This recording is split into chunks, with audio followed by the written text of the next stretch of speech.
بسم اللہ الرحمن الرحیم۔ السلام علیکم، میرا نام ہے محمد دانش اور آپ میرا یوٹیوب چینل دیکھ رہے ہیں سنہری راہ۔ آج میں آپ کی خدمت میں جناب محمد اجمل رضا قادری صاحب کا بیان لے کر آیا ہوں۔ جس دن سب راز فاش ہو جائیں گے، ڈرو اس وقت سے جب قبروں سے اٹھایا جائے گا۔ اکثر نوجوان یہ سرچ کرتے ہیں کہ قیامت کب آئے گی، قیامت کی نشانیاں کیا ہیں۔ یہ میں بات صرف اپنی طرف سے کر رہا ہوں کہ قیامت انسان پر اسی دن شروع ہو جاتی ہے جب وہ اس دنیا فانی سے رخصت ہو جاتا ہے، جب ہمیں اپنے ہی دوست احباب جو اللہ کے سپرد کر کے آ جاتے ہیں، تو قیامت انسان کے لیے اسی وقت شروع ہو جاتی ہے۔ انسان کے دلوں میں جو راز دفن ہوتے ہیں وہ فاش ہو جاتے ہیں، جو جھوٹ فریب جو دنیا میں کرتے رہتے ہیں ہم، وہ فاش ہو جاتے ہیں۔ تو اس بیان میں پیر اجمل صاحب نے ہمیں کن باتوں کی طرف متوجہ کیا ہے، تو چلیں آپ بھی سنتے ہیں، ہم بھی سنتے ہیں، اور اس کے بعد اس بیان کے بارے میں مزید گفتگو کریں گے۔ تو آج کی ویڈیو شروع کرتے ہیں۔ اما بعد اعوذ باللہ السمیع العلیم من الشیطان الرجیم بسم اللہ الرحمن الرحیم افلا يعلم اذا بؤثر ما في القبور وحصل ما في الصدور ان ربهم بهم يومئذ لخبیر۔ صدق اللہ العظیم، صدق رسولہ النبی الکریم۔ ان اللہ وملائکتہ یصلون علی النبی یا ایہا الذین آمنوا صلوا علیہ وسلموا تسلیما۔ الصلاۃ والسلام علیکم الصلاۃ والسلام علیکم یا سیدی یا وعلی آلک واصحابک یا سیدی یا حبیب اللہ۔ اللہم صل علی سیدنا و مولانا محمد معدن الجود والکرم وآلہ وصحبہ وبارک وسلم۔ تمام تعریفیں اللہ تعالیٰ جل مجدہ الکریم کے لیے۔ ہر قسم کے درود و سلام نبی مکرم سید عالم صلی اللہ علیہ وسلم کی ذات والا صفات کے لیے۔ حمد و صلاۃ کے بعد اللہ تبارک و تعالیٰ نے قرآن مجید میں فرمایا افلا یعلم اذا بؤثر ما فی القبور، فرمایا کیا تو نہیں جانتا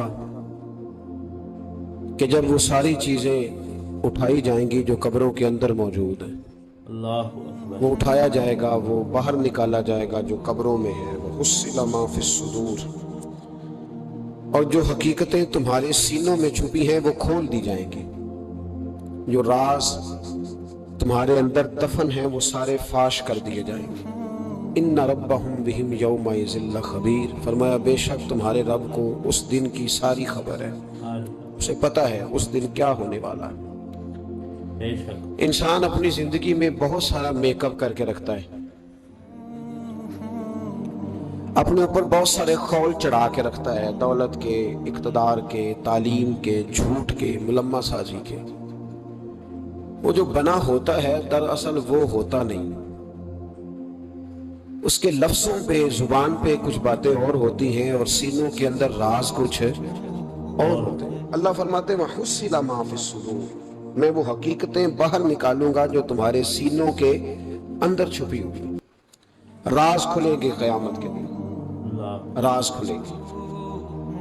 راز دنیا میں بھی کھل جائے تو بندہ پریشان ہوتا ہے، لیکن نبی پاک علیہ السلام نے اس بات پر کس قدر زور دیا، فرمایا مسلمان کی پردہ پوشی کرنا، اللہ تمہاری پردہ پوشی کرے گا۔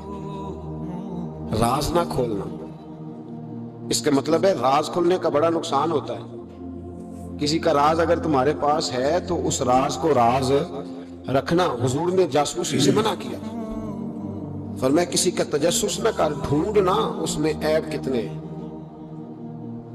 فرمایا اگر تو کسی شخص کے عیب تلاش کرے گا تو اللہ تجھے رسوا کر دے گا۔ منع فرمایا، پرہیز کرنے کا حکم دیا۔ آپ کو پتہ ہے کسی کے گھر میں جھانکنا بڑا سخت شریعت میں ممنوع ہے، آپ کسی کے گھر جھانک نہیں سکتے۔ بزرگ فرماتے ہیں اگر کسی نے کسی کے گھر جھانکا تو سامنے والے کو اجازت ہے کہ وہ نوکیلی چیز لے کے اس کی آنکھیں نکال دے، کیوں کسی کی پردہ داری اس نے پردہ دری کرنے کی کوشش کی؟ جو چھپی ہوئی چیزیں ہیں انہیں چھپا رہنا چاہیے. یہی بہتر ہے کہ پردوں میں وہ پردہ پوش رہے. اگر وہ پردہ اٹھا دے تو پھر کسے ہوش رہے. جو چیزیں جہاں ہیں انہیں ٹٹولنے کی کوشش نہ. ہمیں بڑا شوق ہے جاسوسی کا. ہمارے ملک میں جب سے سوشل میڈیا آیا ہے تب سے تو ہر چیز وائرل ہونے لگ گئی ہے نا. اب تو فٹافٹ جو بھائی چھوڑ دیں تھوڑی دیر کے. ایسی خبریں بھی میدان میں لائی جاتی ہیں جن خبروں کا کوئی وجود سرے سے ہے ہی نہیں. کیا ہم نے حساب نہیں دینا اللہ کی بارگاہ؟ وہ بات وہ خبر جس کا پوری طرح کوئی وجود ہی نہیں. میڈیا چینل بہت زیادہ ہیں. میری ان سے اپیل ہے کہ خدا را خبر کو خبر بنا کے چلائیں. جو خبر ہے ہی نہیں اس کو آپ نے کیسے خبر بنا کے چلا دی؟ آپ لوگوں کی پردہ دری نہ کریں. آپ عزتوں کے محافظ بنے.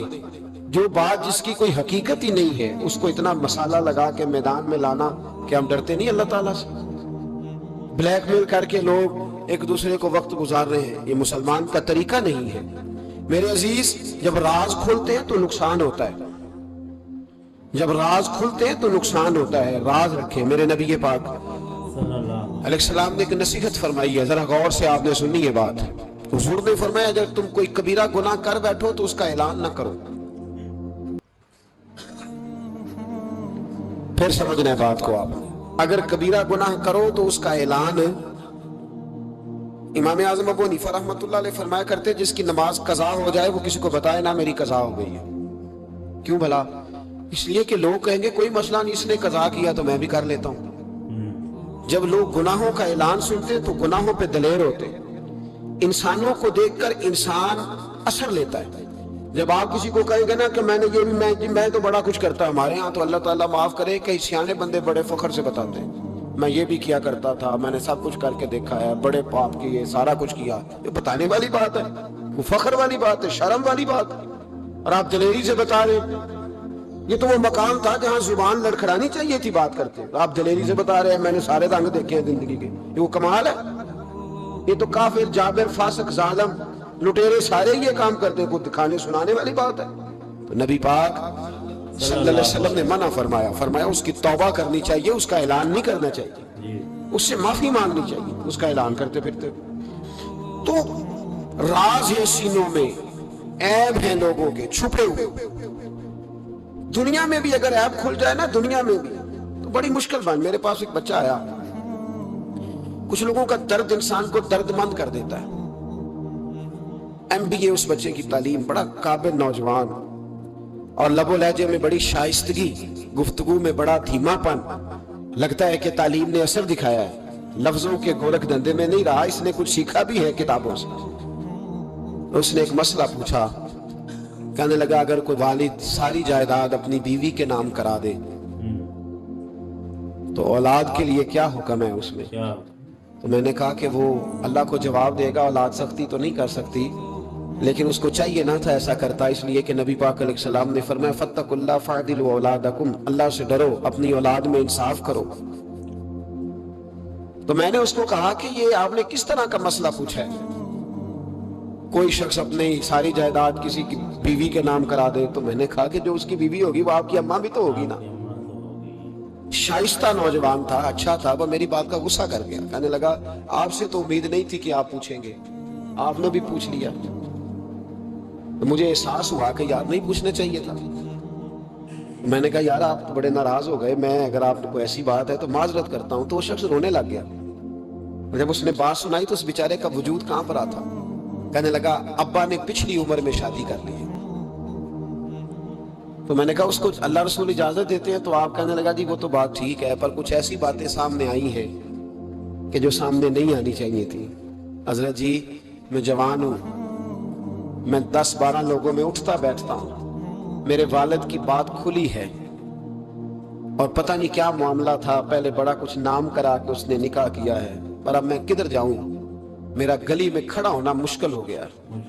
مجھے کوئی کہتا تو کچھ بھی نہیں, لیکن جب لوگ دیکھتے ہیں نا میری طرف, جب لوگ میری طرف دیکھتے تو مجھے احساس ہوتا ہے کہ ان کی نظروں میں سوال ہیں. مجھے لگتا ہے کہ ان کی ذہنوں میں بہت ساری باتیں چھپی ہوئی ہیں. کچھ نکاح ہوتا تو بات اور تھی، کچھ ایسی باتیں سامنے آئی ہیں جو آنی، میں نے اسے معذرت بھی کی، اسے تسلی بھی دی، اور جو میرے سے ممکن ہو سکتا تھا میں نے اس کو کہا. لیکن اس نوجوان کے جانے کے بعد اس کے رستوں کو بھی میں دیکھتا رہا تو میں سوچنے لگ گیا یار دنیا میں ہمارا راز کھل جائے تو اتنا مشکل ہو جاتا ہے، تو جب قیامت میں راز کھلے گا. دنیا میں دیکھیں نا، ہمارے یہاں لوگ اگر برا جانتے بھی ہیں تو وہ الا ماشاءاللہ معاذ اللہ غیبت کرتے ہیں. سامنے آ کے بات، یہی مزاج ہے نا معاشرے کا کہ لوگ بہت بڑا ظلم کرتے ہیں، اپنی جان پر غیبت کرتے ہیں، سامنے آ کے بات تو قیامت میں تو ہر چیز سامنے ہوگی، ہر چیز سامنے آ جائے، کھل کے بات سامنے آئے.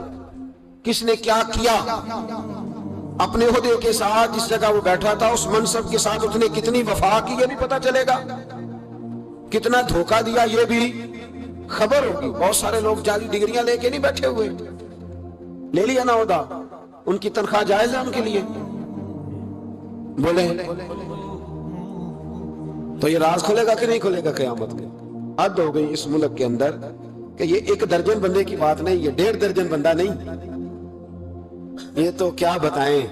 اور ہم دنیا میں اپنا کون سا منہ لوگوں کے سامنے کریں کہ یہ ایک لائن ہے لمبی، ڈگری جعلی، کاغذ کا ایک ٹکڑا لیا تو وہ بھی جعلی. میرے عزیز یاد رکھیں اور ضرور اس پر غور کریں، یہ چیزیں جب قیامت میں کھلیں گی تو مسائل پیدا کریں گی. اور اللہ کہتا ہے میں کھولوں گا، میں یہ تمہاری چیزیں، جو ٹیچر، جو ڈاکٹر، جو کلرک، جو بیوروکریٹ 2 سال کی چھٹی لے کے سیر کرنے چلا جاتا ہے اور وہاں لکھ کے دے جاتا ہے کہ میں مجھے بخار چڑھا ہوا ہے، میں تو بڑا سخت بیمار ہو گیا ہوں، تو میرے اندر کا سارا نظام گڑبڑ ہو گیا، دوائی لینی ہے، ٹھیک ہے چھٹی مل گئی، قانون میں کمزوریوں کا فائدہ اٹھایا، تو جب قیامت میں راز کھلے گا یہ تو سیر کرنے گیا تھا، موج کرنے گیا تھا. یہاں تو لوگ نوکری لے کے خوشحال ہو جاتے ہیں، کہتے ہیں جی اللہ کا بڑا فضل ہے میں 2 گھنٹے جاتا ہوں. میں نے کہا فضل نہیں، یہ آزمائش ہے، یہ شرم والی بات ہے جو دلیری سے تو کہہ رہا ہے، یہ شرم حیا والی بات ہے. تو 8 گھنٹے کی، میں نے پہلے بھی بتایا تھا، محدث اعظم پاکستان حضرت مولانا سردار احمد صاحب رحمۃ اللہ تعالی علیہ ایک استاد کو رکھنے لگے ادارے میں پڑھانے کے لیے. استاد کے ساتھ وظیفہ طے ہوا، سمجھ لیں کہ 10,000 روپیہ تجھے ماہانہ دیں گے، صبح 8 بجے سے لے کر 1 بجے تک تو نے پڑھانا ہے. استاد نے سائن کر دیے پڑھاؤں گا، تو آپ فرمانے لگے استاد جی آپ روٹی نہیں کھائیں گے اس دوران، پیشاب نہیں آئے گا آپ کو، پانی نہیں پیئیں گے؟ حضور پینا ہے. تو فرمانے لگے لکھا کیوں نہیں؟ آپ نے مسلسل 1 بجے تک بیٹھنے کا لکھ دیا ہے، تو بتائیں جب آپ پیشاب کرنے جائیں گے تو وہ آپ کا کام کہاں لکھا جائے گا؟ آپ نے لکھ کے دیا ہے کہ میں اتنی ڈیوٹی کروں. تو آپ کو سمجھنا چاہیے تھا، کہنا چاہیے تھا کہ میں روٹی بھی کھاؤں گا، پانی بھی پیوں گا، اگر پڑھاتے تھک جاؤں گا تو تکیے پہ لیٹوں گا بھی. کیوں آپ نے یہ معاہدہ ایسا کیا؟ وہ شخص کہنے لگے حضور آپ میری رہنمائی فرمائیں. پر میں یہاں لکھو کہ میں مسلسل، تو کسی بندے کی پہنچ ہی نہیں ہے کہ وہ اتنا بیٹھ سکے. تو ہمارے ہاں جب یہ چیزیں قیامت میں کھلیں گی تو کیا بنے گا؟ آج راز کھلتا ہے تو آزمائش کھڑی ہو جاتی ہے، وضاحتیں کر کر کے لوگ تھک جاتے ہیں. جب قیامت میں راز کھلے گا، میں تاجر کی بات بعد میں کروں گا، میں سیاستدان کی بات بعد میں کروں گا، میں پہلے پیر صاحب کی بات کرتا ہوں، پہلے علامہ صاحب کی بات، میں اپنی ذات سے شروع کرتا ہوں. ایک شخص پیر بن کے بیٹھ گیا، علامہ صاحب درویش مصلح بن کے بیٹھ گیا، لوگوں نے اپنی عقیدتوں کی جبین اس کے سامنے جھکائی، لوگ کئی راتیں اس کے سامنے ہاتھ باندھ کے کھڑے رہے، اس کے لیے لوگوں نے محبت کے سارے تقاضے پورے کیے، اپنی جیب کاٹ کے اس کی خانقاہ کو چلایا، اپنی جائز کمائی اس کے ہاتھ پہ رکھ کے لوگوں نے ایک ادارہ چلانے کے لیے اسے کہا، لوگوں نے اس کی گاڑی کو چوما. میں لاہور میں تھا چند دن پہلے، تو گٹر کے اندر گاڑی کا ٹائر چلا گیا، تو میں نے بچے سے کہا کہ کوئی ایسی چیز منگائی جائے، کوئی لکڑی ایسی ہو جائے جو پیچھے رکھی جائے تو گاڑی کو پیچھے موڑیں گے. آپ یقین کریں 5-6 لوگ دوڑے آئے، انہوں نے کہا ہم اٹھاتے ہیں آپ گاڑی پیچھے کریں. تو میں نے کہا کپڑے بھر جائے، کہنے لگے حضرت صاحب چھوڑیں کپڑے بدل بھی جائیں گے، ہمیں اللہ نے موقع دیا. تو ان لوگوں کے منہ تک وہ پانی جا رہا تھا، لیکن وہ گاڑی اٹھا رہے تھے. تو ہم لوگوں نے حساب نہیں دینا ان عقیدتوں کا، ان محبتوں کا جواب نہیں دینا. اتنی عقیدت کو شخص کرے کہ وہ گندا پانی منہ تک لے جانا پسند کرے کہ یہ شخص نیک ہے تو میں نے اس کی نوکری کرنی ہے. تو اگر وہ شخص جھوٹا ہو، اگر وہ شخص بنا ہوا ہو، اگر وہ اپنا قد اونچا کرنے کے لیے مذہب کا نام استعمال کر رہا ہو، مذہب اس کا مشن نہ ہو، بلکہ مذہب پیسے کمانے کے لیے اس نے اختیار کیا، دولت کٹھی کرنے کے لیے، تو آج تو چلو ٹھیک ہے، لوگ بیچارے عقیدتوں اور محبتوں کا خراج دیتے رہیں گے، لیکن وَحُصِّلَ مَا فِي الصُّدُورِ، جب قیامت میں پردہ کھلے گا، قیامت میں پردہ کھلے گا۔ میں نے کہا تھا کچھ جمعے پہلے، پھر بات دہراتا ہوں، ایک درویش شخص ہے، وہ کہتے ہیں میں زندگی میں کبھی نہیں کام پا، پر ایک طوائف مجھ پہ راشا طاری کر گئی، طوائف، کہتا ہے میں نے جبہ کبہ پہنا تھا، طوائف میرے پاس سے گزر رہی تھی، تو میں نے اس کو کہا کہ بچے باز آ جا، اللہ اللہ کیا کر، چھوڑ دے، تو اس نے نقاب آگے کر لیا، کہنے لگی بابا میں تو آپ کی بات پر عمل کروں گی، پر ایک جملہ کہنے کی اجازت ہے؟ تو میں نے کہا بیٹی کہہ لو، تو کہنے لگی بابا میں تو جو نظر آ رہی ہوں نا وہی ہوں، جو نظر آتی ہوں وہی کہلاتی ہوں، تو بتا تو جو کہلاتا ہے وہ جو نظر آتا ہے وہی کہلاتا ہے کہ کچھ اور بھی ہے؟ تو کہلاتا کچھ ہے اور بنا ہوا ہے کچھ اور، تو بھی دیکھ کہ تو وہی ہے جو تو کہلاتا ہے۔ کیا حساب نہیں دینا لوگوں نے؟ باہر نہیں آئیں گی یہ ساری چیزیں؟ اتنا بڑا دھوکہ، اور کوئی چیز نہیں ملی استعمال کرنے کو۔ جب الیکشن آیا تو اسلام زندہ باد، جب الیکشن آیا تو اسلام زندہ باد، اور اس کے نام پہ ووٹ اور اس کے نام پہ سارا کچھ، اور جب تھوڑا سا اللہ تعالیٰ خیر فرمائے حالات بدل گئے، 2-3 سیٹیں مل گئیں، تو پھر کسی بھی حکومت کے پاس جا کے 2 وزارتیں لے لی۔ میرے پاس بھی لوگ آتے رہتے ہیں، ہماری قوم کو سب کو سیاستدان بنا دیا گیا ہے، اس طرح سیاستدان کا کوئی پتہ نہیں نا کس پارٹی کا ہے، اس طرح عوام کا بھی اب یہ سارا نفاق ان لوگوں نے برپا کیا، یہ ان لوگوں نے لوگوں میں بات اچھالی ہے، لوگ بھی اس کو بھی کہہ دیتے ہیں تیرے ساتھ ہیں، اس کو بھی کہہ دیتے ہیں، کیا کریں ان کے شر سے بچنے کے لیے ایسا کرتے ہیں، ورنہ شر پھیلاتے ہیں لوگ۔ ایک صاحب میرے پاس آ گئے، اب جب آپ کے پاس کوئی شخص آتا ہے تو آپ دروازہ تھوڑی بند کر سکتے ہیں، آ گئے ملنے کے لیے، انہوں نے آ کے نہ موبائل نکالا، کہنے لگے 100 سے زیادہ تقریریں ہیں آپ کی تقریر سنے بغیر میں سوتا نہیں، آئے سیاسی مقصد کے لیے، میں آپ کی تقریر سنتا ہوں۔ میں نے کہا اللہ آپ کو جزائے خیر دے، مجھے تو پوری دنیا سے لوگ کہتے ہیں تقریر سنتا ہوں، چلے مہربانی ہے، مجھے تب فائدہ جب کوئی تقریر سن کے اثر بھی کرے، تو چلے خیر آپ کہہ رہے ہیں تو اچھی بات ہے۔ انہوں نے اس پر اور تھوڑا زور دینا شروع کیا، تو کئی دفعہ نا تکلیف ہوتی ہے کہ یار آپ کیا سمجھتے ہیں سامنے والا پاگل ہے، بیوقوف ہے، اور جو ساتھ لے کے آنے والے ہوتے ہیں وہ بھی خیال نہیں کرتے ہم کیا کہہ رہے ہیں، آپ پاگل سمجھ رہے ہیں سامنے والے کو کہ آپ جھوٹی تعریف کریں گے سامنے والا مان جائے گا، ڈرنا چاہیے اللہ تعالیٰ سے۔ جی بڑی تکلیف، جی آپ وہ جو آپ نے ایک موقع پہ کہا تھا، میں نے اسے کہا، میں نے کہا صاحب آپ نے 10 دفعہ کہا ہے تو میں نے سن لیا ہے، لیکن مجھے 1% بھی خوشی نہیں کہ آپ مجھے سنتے ہیں، یہ کام آپ الیکشن کے بعد آ کے میرے ساتھ کرتے تو مجھے بڑی خوشی ہوتی، مجھے تسلی ہوتی کہ آپ واقعی مجھے سنتے ہیں۔ یہ کیا بات ہوئی؟ پتہ نہیں اب آپ کس کس کو جا کے یہ کہیں گے، کس کس کے ساتھ آپ یہ زاویہ نگاہ لگائیں گے، جو تجھے دیکھ کے پھر کسی اور کو بھی دیکھے، جو تجھے دیکھ کے پھر کسی اور کو بھی دیکھے، تماشائی ہے وہ طالب دیدار نہیں۔ تو میں نے کہا آپ تماشائی بن کے نہ آئے، مہربانی فرمائیں، جائیں کہیں اور جا کے، کیا سمجھا لوگوں نے، جس طرح کا موڈ آئے گا جس کے ساتھ آپ جائیں گے۔ اب تو اتنا ماحول عجیب ہو گیا، پہلے کو کسی بزرگ سے ملتا تھا نا، کسی کو نیک سمجھ کے تو کہتا تھا حضرت میرے لیے دعا کرنا، اب کو ملتا تو کہتا حضرت جی اونا ویکھیا جی تہاڈی سیلفی لینی ہے۔ یہ کون سا دین؟ آپ مذہب کے نام پہ بھی وہی ملمہ سازی، وہی بناوٹ۔ تو جب راز کھلے گا، حُصِّلَ مَا فِي الصُّدُورِ، جب سینوں کی چیزیں باہر آئیں، میں کہتا ہوں آج راز کھل جائے، مشکل ہو جاتا ہے، لوگ وضاحتیں دیتے پھرتے ہیں، جب قیامت میں راز کھلیں گے۔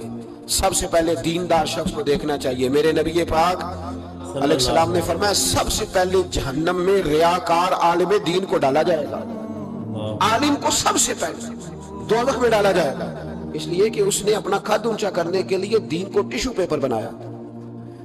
یہ تو بات ہو گئی دینداروں کی۔ ایک سیاستدان نے نعرہ لگایا، اس نے کہا روٹی دوں گا، کپڑا دوں گا، مکان دوں گا، ایک بعد میں پھر آ گیا، اس نے کہا تحفظ دوں گا، ایک تیسرا آ گیا، اس نے کہا میں فلاں کر دوں گا، آتے رہے، لوگ بیچارے مجبور ہیں، پریشان ہیں۔ ہمارے ملک میں پی ایچ ڈی کرنے کے بعد لوگوں نے چائے کے ڈھابے بنائے ہوئے ہیں، لوگ آزمائش کا شکار ہیں، کدھر جائیں گے؟ سیاستدان کے پیچھے لگ گئے، لوگوں نے نعرے بھی لگائے، لوگوں نے اپنی جیب سے پوسٹر بھی اس کے بنوا کے چسپاں کیے، ساری اس کے پیچھے لوگ لگ گئے۔ اب ہمیں تو نہیں نہ پتا تھا کہ وہ تو غریبوں کے جذبات سے کھیل کر اپنا قد اونچا کرنے جا رہا ہے، وہ تو ہوس اقتدار کا پجاری ہے، وہ تو صرف کرسی کے لیے لوگوں کے جذبات سے کھیل رہا تھا۔ اس نے تو اتنے زبردست نعرے اس لیے سکھائے تھے کہ لوگ میرے پیچھے لگ جائیں، کسی کی مجبوری کا نام لے کے اسے پیچھے لگا کے پھر وہ اپنے ذاتی مفادات لینا چاہتا تھا۔ اللہ فرماتے ہیں دنیا میں تو دھوکہ دے لے گا، پر وَحُصِّلَ مَا فِي الصُّدُورِ، میں راز کھول دوں گا۔ ایک حدیث سنانے لگا جو آپ نے رٹ کے یاد کرنی ہے، کر لیں گے انشاءاللہ؟ بولیے سارے کہیے انشاءاللہ کر لیں گے یاد ماشاءاللہ سے۔ سنیں، ابو داؤد شریف میں، ترمذی میں حدیث ہے، نبی پاک علیہ السلام نے فرمایا کچھ لوگوں کی پشتوں پر اللہ قیامت میں جھنڈے گاڑ دے گا۔ پشت ہوتی ہے نا، پشت مکہ سری، اس پر اللہ جھنڈا گاڑ دے گا، وجود کے ساتھ لگا دے گا۔ حدیث صحیح عرض کر رہا ہوں، حضرت انس بن مالک رضی اللہ تعالیٰ عنہ حدیث کے راوی ہے، فرمایا جھنڈا پشت کے ساتھ گاڑ دیا جائے گا، اونچا جھنڈا ہوگا قد سے۔ تو لوگ سارے کہیں گے یا اللہ یہ کون ہے، کون ہے یہ؟ تو رب کریم فرمائے گا یہ اپنی قوم کا غدار ہے، یہ اپنی قوم کا، ان کے جھنڈے یہاں نہیں لگیں گے، ان کے جھنڈے وہاں بھی لگیں گے۔ میرے نبی پاک علیہ السلام نے فرمایا غداروں کی پشتوں پہ اللہ جھنڈے لگائے گا، اور یہ جھنڈے لگیں گے، اور جب لوگ پوچھیں گے یہ کون ہے تو کہا جائے گا وہ یہ ہے جس کو قوم نے امانت دار سمجھ کے سربراہی دی پر یہ غدار نکلا، قوم نے اعتماد کیا امانت دار سمجھ کر یہ غدار نکلا۔ یاد رکھنا تمہارے جھنڈے لگیں گے، آج تمہاری گاڑیوں پہ سرکاری جھنڈے ہیں، آج تمہاری بڑے بازاروں پر سرکاری جھنڈا ہے، قیامت میں تمہاری پشت پر غداری کا جھنڈا ہوگا، غداری کا۔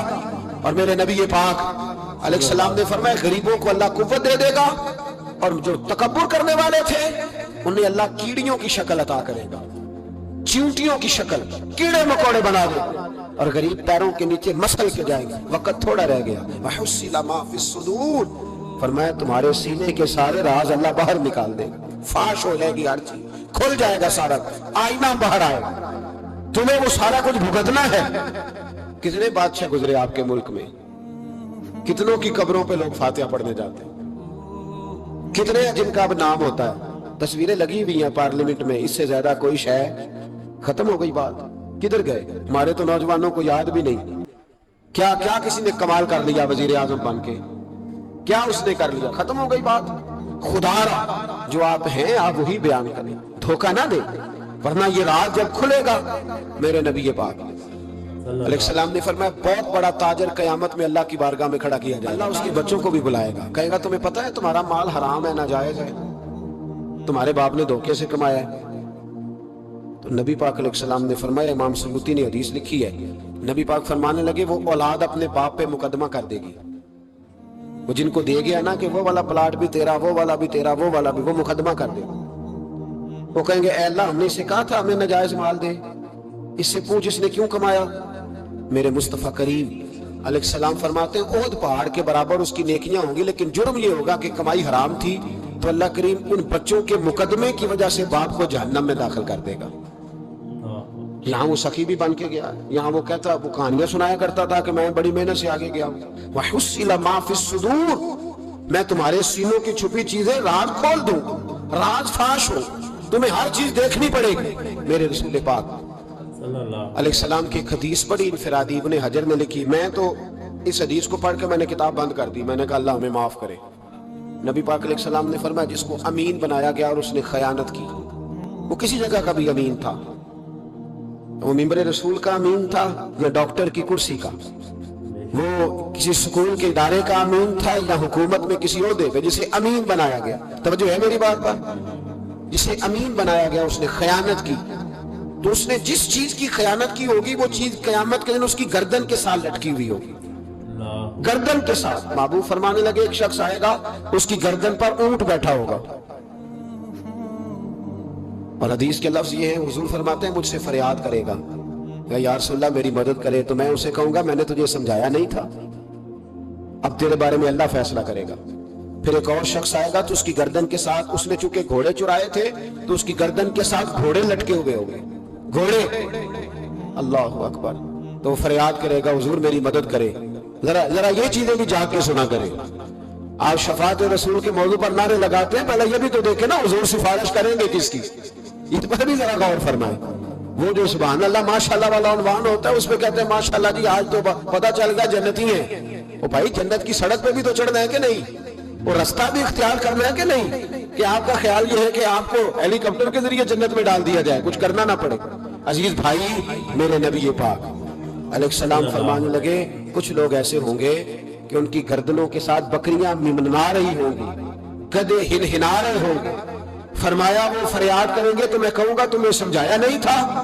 اور پھر حضور فرماتے ایک شخص آئے گا جس کی گردن کے ساتھ اژدہا بندھا ہوگا، اس کے منہ کو ڈسے گا تو وہ کہے گا اسے پیچھے ہٹاؤ، اور پھر اس سے کہے گا اژدہے سے تو ہے کون؟ تو وہ کہے گا میں تیرا وہی مال ہوں جسے تجوری میں سنبھال کے رکھتا تھا، آج میں تیری گردن سے لپٹ گیا ہوں تو کہہ رہا ہے پیچھے ہٹ جا۔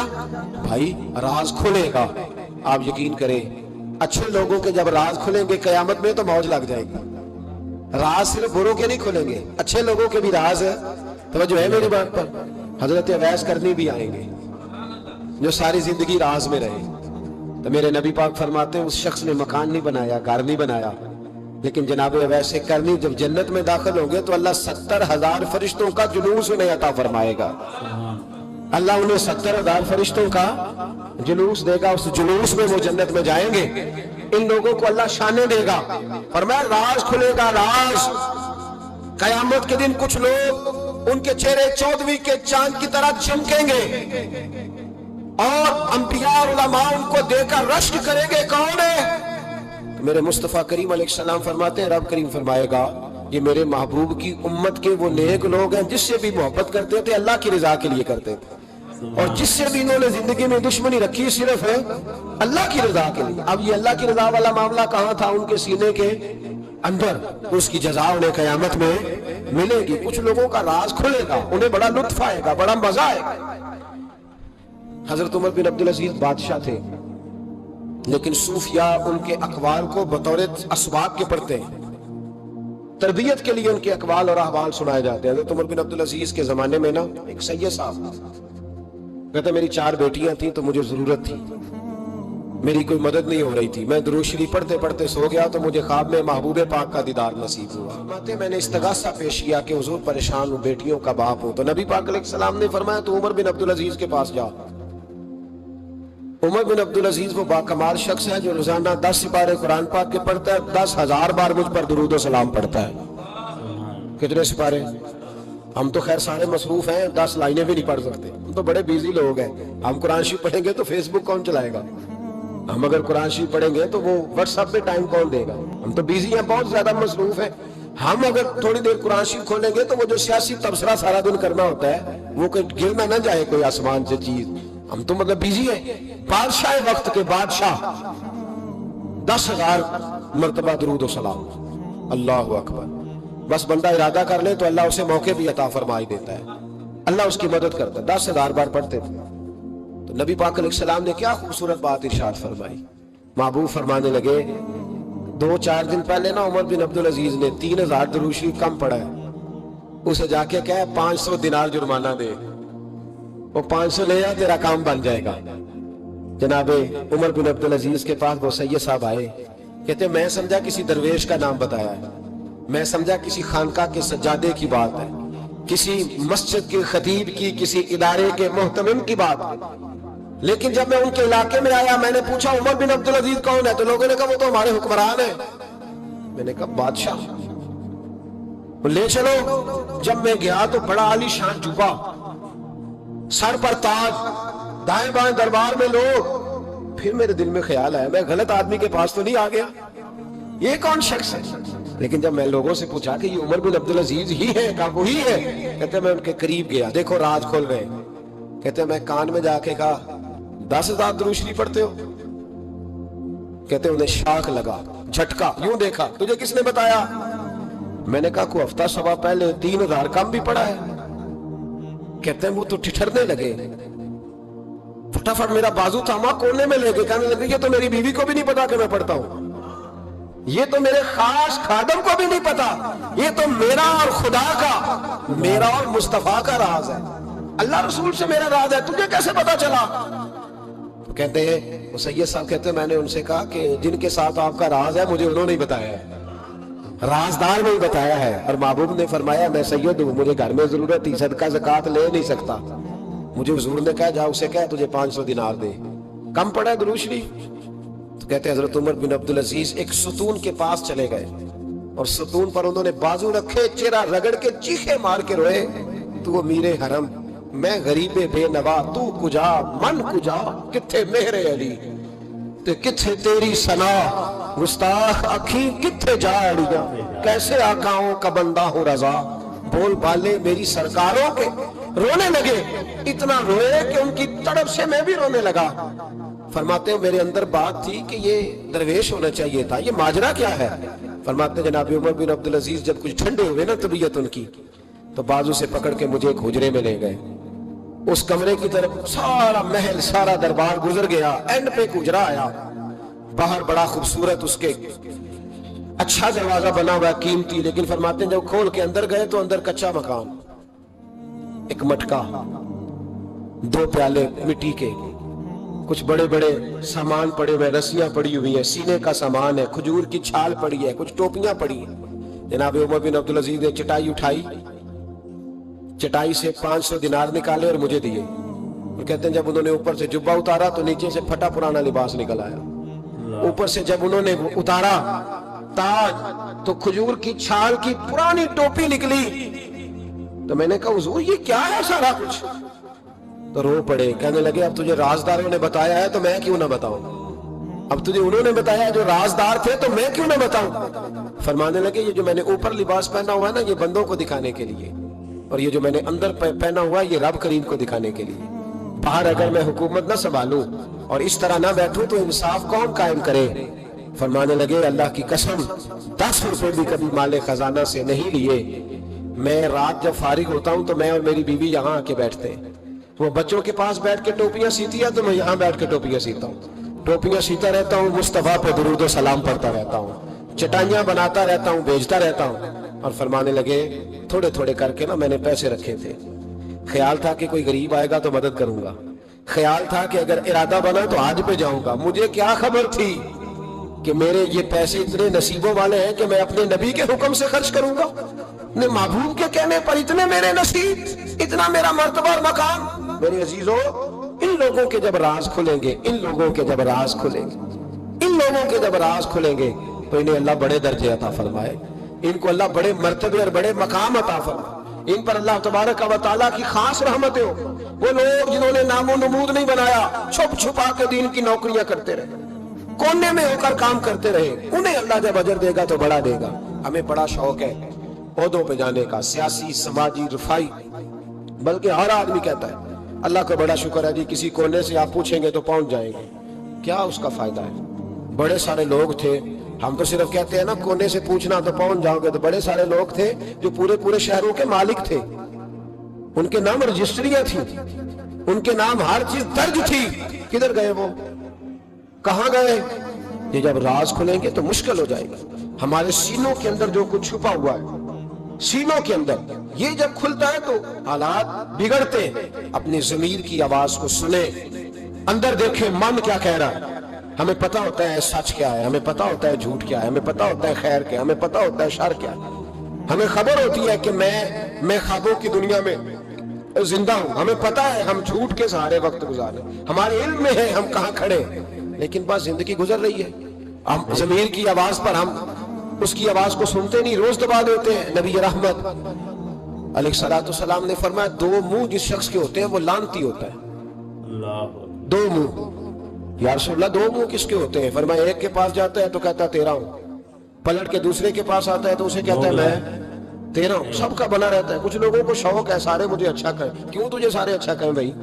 وجہ بالکل نہیں کہنا چاہیے, بالکل نہیں. اگر سارے لوگ رب رسول کے بارے میں معاذ اللہ درست نہیں ہے, بڑے کافر نہیں پائے جاتے دنیا میں. اتنی بڑی ہستیوں پر جب دنیا کا اجتماع مکمل نہیں ہو سکا تو نے یہ کیسے دعویٰ کرنا سارے مجھے صحیح کہیں؟ کیوں تو اس چکر میں ہے؟ ساروں کا صحیح کہنا ضروری نہیں, تیرا صحیح ہونا ضروری ہے. لوگوں کا تجھے صحیح سمجھنا ضروری نہیں, تیرا صحیح, بولیے, تیرا صحیح ہونا. مکہ تو سارا مخالف تھا, عرب تو سارا مخالف تھا. اب اگر بات یہی ہوتی تو پھر ابو بکر صدیق کو چاہیے تھا نا جدھر سارے جا رہے ہیں ادھر جاتے. انہوں نے یہ نہیں دیکھا کہ لوگ کیا کہہ رہے ہیں, انہوں نے یہ دیکھا کہ میرا ضمیر کیا کہہ رہا ہے. اندر دیکھے, اندر سینوں کے راز جو چھپے, پتہ ہے صحیح کیا, کیوں جھوٹ کی زندگی گزارتے ہیں, کیوں دوگلا پالسی سے وقت گزارتے ہیں, کیوں ہم اس طرح کرتے ہیں. اندر دیکھے, اندر چھانکے, اندر گواہی دیتا ہے حق کا کہ حق کیا ہے، سچ کیا ہے، اندر سے پوچھے۔ حضرت وابسہ رضی اللہ تعالیٰ عنہ حضور علیہ السلام کے صحابی ہیں، کہتے ہیں میں گھر کے اندر تھا تو میرے دل میں خیال آیا میں حضور سے پوچھوں نا نیکی کیا ہوتی ہے اور بدی کیا ہوتی ہے، خیر کیا ہے شر کیا، پوچھوں نا۔ کہتے ہیں میں گھر کے اندر ارادہ کیا، ارادہ کر کے میں مسجد نبوی میں پہنچا تو رش تھا، بہت سارے صحابہ بیٹھے تھے، میں پیچھے بیٹھ گیا تو محبوب فرمانے لگے ادنو منی یا وابسہ، وابسہ میرے قریب آ جا۔ فرماتے میں آ کے درمیان میں بیٹھ گیا تو حضور مسکرا کے فرمانے لگے چل اور قریب آ جا، اور قریب آیا تو حضور کہنے لگے ادنو منی، چل یار اور قریب آ جا۔ کہتے میں اتنا قریب آیا کہ میرے گھٹنے حضور کے مقدس گھٹنوں سے مس ہونے لگ گئے۔ حضور نے فرمایا کیسے آئے ہو، کیسے آئے؟ کہتے ہیں میں بولنے ہی لگا تھا کہ حضور فرمانے لگے تو بتائے گا کیا پوچھنے آیا کہ میں بتاؤں؟ موج ہے آج، محبوب کا دروازہ رحمت کھلا، فرمایا میں نہ بتاؤں تو کیا پوچھنے آیا تھا؟ کہا حضور آپ بتائیں تو پھر تو کمال ہو جائے۔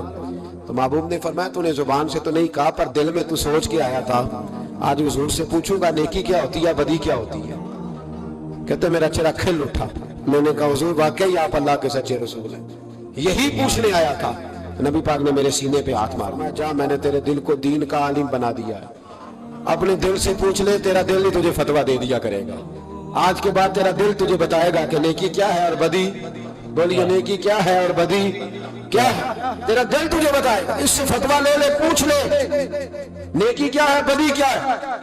او بھائی ضمیر کی آواز سنے، پوچھیں یہ آپ کو کیا کہہ رہا، ہمیں پتہ ہوتا ہے ہم غلط ہیں، صحیح نہیں چل رہے، کس بات کا انتظار ہے؟ موت کا، گاڑی کی ٹکر ہونے کا؟ ہم کس بات کا انتظار کر رہے ہیں کہ جب رپورٹ کرائیں تو اس کے اندر کوئی بیماری نکل آئے؟ کس بات کا انتظار کر رہے ہیں جب ڈاکٹر ہمیں کہے کہ بس کھانا پینا بند ہے اب آپ کا، بس دوائیوں پہ، اس وقت کا انتظار ہے؟ لوگوں کو ذرا کوئی بیماری کی کھینچ لگتی ہے تو 4 دن سوچتے ہیں اب میں بالکل نیک ہوں، صحیح ہو جاتے ہیں تو انہی چکروں میں۔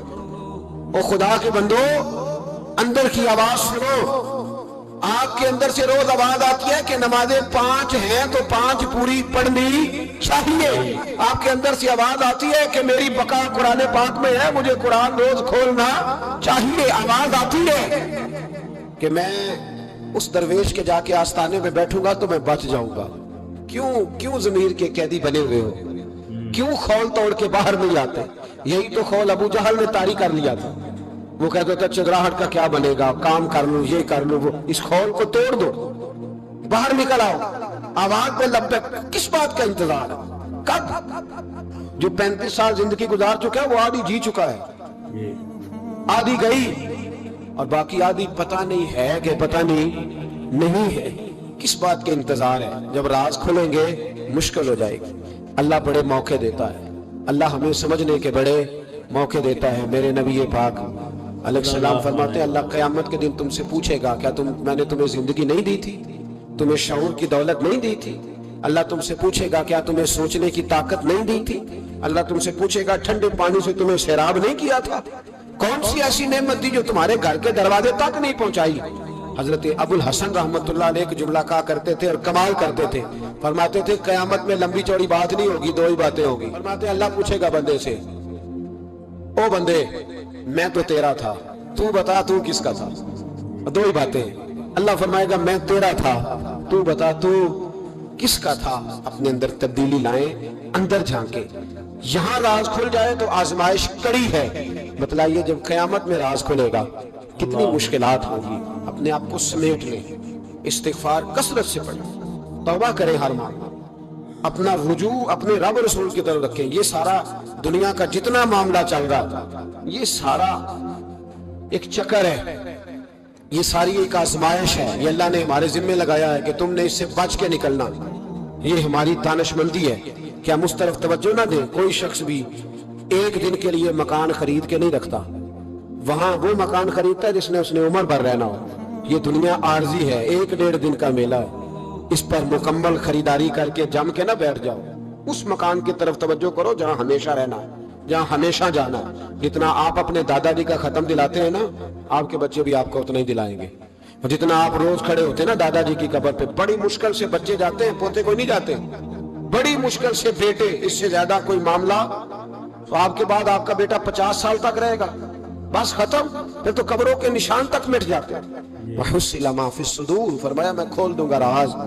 اس راز کھلنے سے پہلے پہلے اپنے رب کریم کی بارگاہ میں حاضر ہو جانا چاہیے، اس کے دروازے نور پر جا کر خیرات حاصل کرنی چاہیے. دعا کرتا ہوں جو کچھ کہا اللہ توفیق عمل عطا فرمائے. تو امید کرتا ہوں کہ آج کی ویڈیو آپ سب کو پسند آئی ہوگی. اللہ تعالیٰ سے یہی دعا ہے کہ اللہ تعالیٰ ہم سب کو جو پیر صاحب نے عمل کرنے کا کہا ہے اللہ کرنے کے توفیق عطا فرمائے. ایک چھوٹی سی بات آپ کے ساتھ شیئر کرنا چاہوں گا کہ توبہ کے دروازے 24 گھنٹے کھلے ہیں، لیکن کیا توبہ کرنا اتنا آسان ہے؟ ایک مولوی صاحب کی بات مجھے پسند نہیں آئی تھی، تو میں نے 5 بندوں میں ان کی غیبت کر دی، ان پہ باتیں کر دی. جب مجھے احساس ہوا کہ یہ میں نے جو کام کیا ہے یہ غلط کیا، تو اس مولوی صاحب سے معافی مانگنے کے لیے میں نے بہت لمبا عرصہ گزارا، سوچتا رہا کیسے کہوں. تو ایک دن مجھے موقع ملا، عید نماز میں نے پڑھی اور مولوی صاحب سے میں نے کہا کہ مجھے اللہ کے واسطے معاف کر دیں، میں نے آپ کی غیبت کی ہے. تو انہوں نے مجھے معاف کر دیا. یہ تو ایک بہت معمولی بات ہے. انسان سے بہت سی غلطیاں ایسی ہیں، جب ہم اپنے گریبان میں جھانکتے ہیں تو ایسی بہت سی خامیاں نظر آئیں گی جو آپ کو سوچنے پر مجبور کریں گی. تو اللہ تعالیٰ سے دعا ہے کہ اللہ تعالیٰ ہمیں ہر آزمائش سے بچائے، اور جو خطائیں گناہ ہم نے کی ہیں اللہ تعالیٰ معاف فرمائے. تو جتنے بھی دیکھنے والے ہیں ان سے ایک ہی گزارش ہے کہ میرے چینل کو لائک کریں، سبسکرائب کریں، شیئر کریں، کمنٹس کریں. تو ملتے ہیں اگلی ویڈیو میں. تب تک اپنے گھر والوں کا، دوستوں کا، ہمسایوں کا، رشتہ داروں کا، سب کا خیال رکھیں. السلام علیکم ورحمۃ اللہ وبرکاتہ.